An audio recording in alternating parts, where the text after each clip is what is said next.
back to that developing story in Dawson County. The sheriff's office tells us the sergeant was just giving a man a ride to a gas station on Georgia 400 and tried to give him some money when he was attacked. Well, a woman nearby saw it happen, grabbed her gun and shot that man. Fox 5's George Franco joins us now live from the scene. And George, apparently that didn't stop him from assaulting someone else? Russ and Deidre, still a very active crime scene here in the Dawsonville area at the Chevron gas station.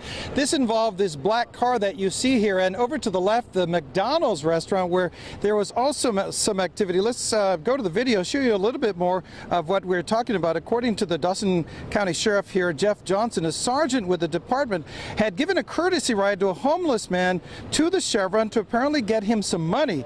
And apparently that didn't stop there. The sheriff says the man assaulted the sergeant with his fist, punching the officer, leaving him with severe facial injuries. The sheriff told me a woman nearby apparently saw what was happening from her car and took several shots at the man who was assaulting the sergeant at the time.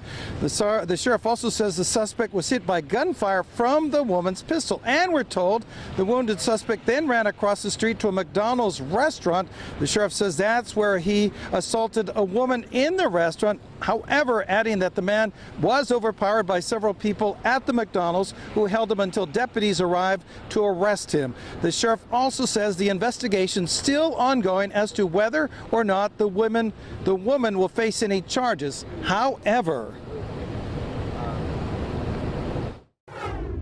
I'm sure the video will be released at some point in time, but if you watch the video, I truly believe that she's a hero. I believe that she would potentially save this officer's life. We don't know how far the suspect would have went with the assault, but once she intervened, she stopped the assault. And the sheriff told me he believes that that suspect was reaching for the sergeant's gun.